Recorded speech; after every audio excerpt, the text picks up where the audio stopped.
that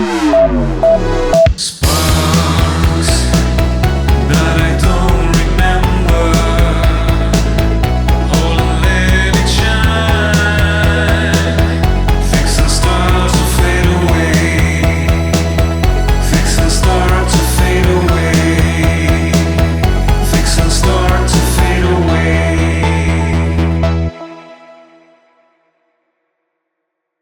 Hello, dear friends of Kabbalah International. We are once again with Mario Sabán. Shalom Nacho, how are you? Shalom, Mario. Very good, very happy. Here we are, going about our daily lives. How nice. You have to be in everyday life at all times. Exactly. Well, today the topic is precisely the daily life from the Jewish or Hebrew mysticism. And to start somewhere, I would like to make a point about everyday life that I think could be an interesting starting point. And I believe that there are, let's say, two ways of living. One is to live in inertia, and the other is to raise awareness of this daily life to live in a profound way. Totally, absolutely in agreement. When one becomes conscious, they are living daily life in a way that is, as I often say, extraordinary. You are living it as a continuous learning because in the end, what is consciousness? Many people talk about consciousness, but in the end we do not know what we are talking about. When we talk about consciousness, it means that what we are doing has a purpose, a direction, and an intention. And that intention has to be an intention that is always positive, of union of the feminine and masculine, of union of light and darkness, of permanent union. So when we talk about daily life in the service of what? Therefore, very well, your classification of the great majority of people live in a life of inertia. They live push because as they live, they have no other way to. Instead of committing suicide, well, since I am here, I continue to live. But that inertia is not conscious. That is to say, they are pushed towards life. Like Heidegger said, thrown into the world, and then thrown into the world. People are there thrown into the world. Many people live life without meaning. When someone has the meaning of his life, of course, there is no more inertia, because inertia is found when someone is in this life without really knowing why he has come here. And there is the crux of the matter. And the vast majority of people don't know why they came here. A great contemporary Kabbalist, Michael Lightman, says, people work on useless things, the vast majority work on things that have no use. I would add to Lightman that most people work at useless things because they don't know the meaning of their life. Then when you know the meaning of your life, there is no more inertia. Inertia stops at a point and you say, I'm going to do a little bit like the GPS recalculating. Let's recalculate where we are going. What is recalculating? If someone has an inertial life and at one point decides not to have that inertial life, he's going to continue in everyday life like everyone else, but it will absolutely change because that daily life will be at the service of something. It will be at the service of the function of the meaning that the person has found. Mm-hmm. It's curious. Both those of us who have found the meaning of our lives and those who have not found the meaning of their lives, both groups are in daily life. I found the meaning of my life and I go to breakfast with you, and the one who did not find the meaning of life can also go to breakfast with you. There is a problem here. In everyday life, we are all doing the same thing. That is to say, the one who found the meaning of his life has breakfast, and the one who did not find it and is in the world of inertia also goes to breakfast. How do we differ? The main difference is that everything we are doing is marked by an invisible direction. Those of us who found the meaning of our life, those who did not find the meaning of life do not have that invisible direction. There is disorder. They do it because they have to do it, and if they don't know what to do. It's not that they would do anything else. And that's why in general they are not passionate, for example, about their work. Those who do not find the meaning of their life are not passionate about what they do. That is a sign, a proof, that he has not found the meaning, and the one who has found the meaning of his life can put it into practice, and it can be seen in what the person does.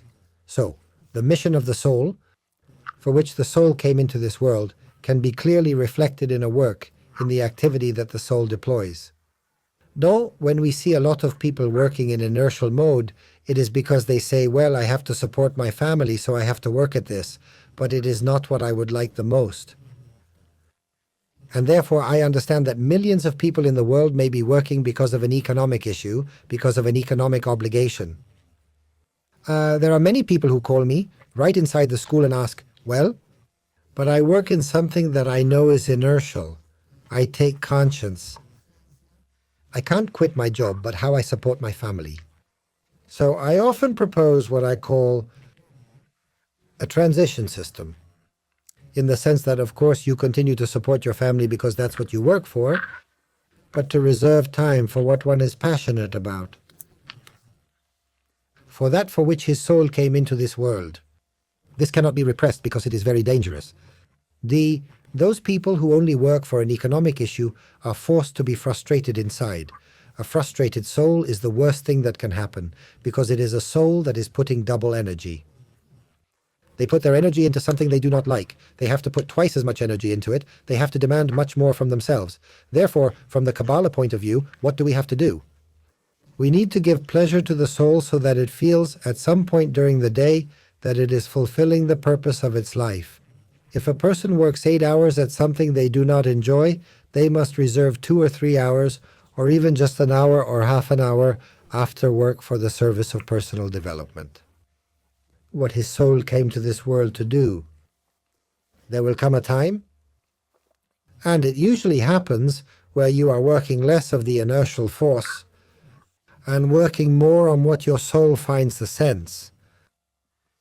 If you take it radically to the bottom, that which gives meaning to your life ends up being your entire job.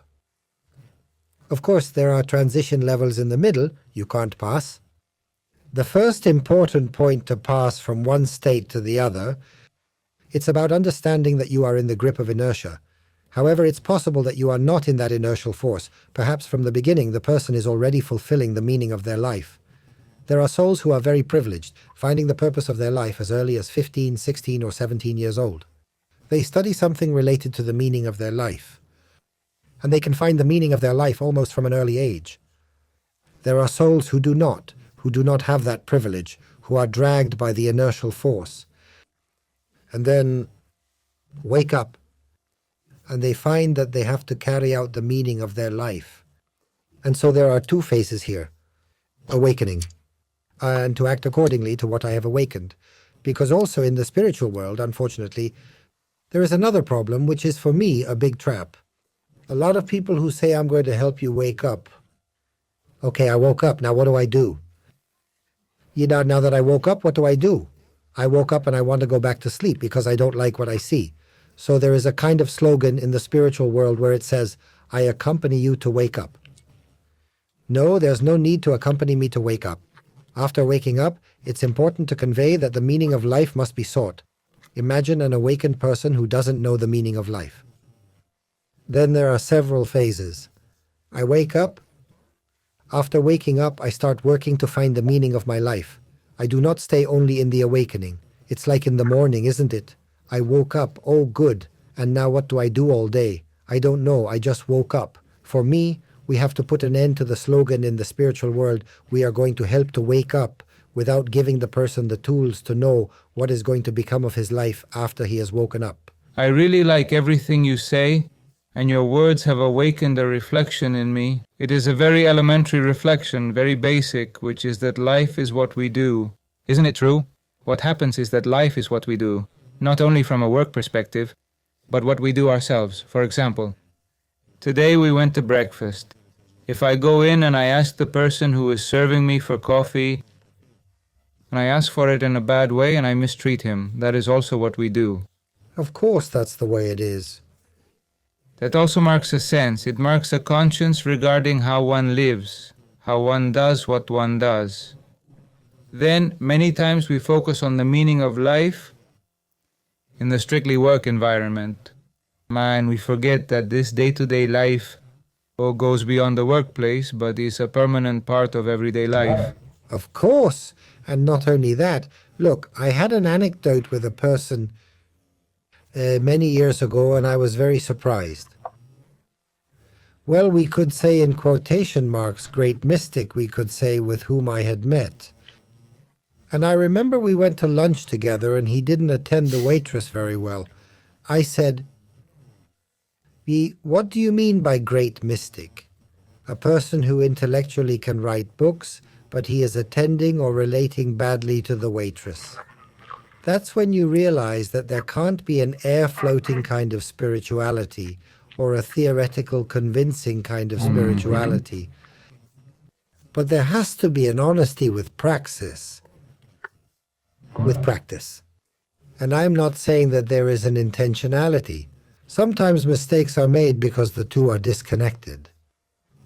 So, I am not putting myself in the position of judge or accuser of that situation, far from it. I'm just describing a situation in which any of us can usually fall into simply because of the fact that there is one there. I don't know, the psychologist would call it a cognitive failure, and from the spiritual point of view, I would call it a spiritual dissociation, where we reduce spirituality to a floating level. I often say that a lot of people reduce spirituality to a mountain retreat drinking a green juice. Well, but after the green juice, who is a vegetarian who went to the mountain comes down and yells at the sister, we are very bad. Because what good did the mountain, the retreat, and the green juice do me? Of course. So you have to be very careful here. The green juice has to clean you inside and out. Thank you, Mario. My pleasure. Likewise.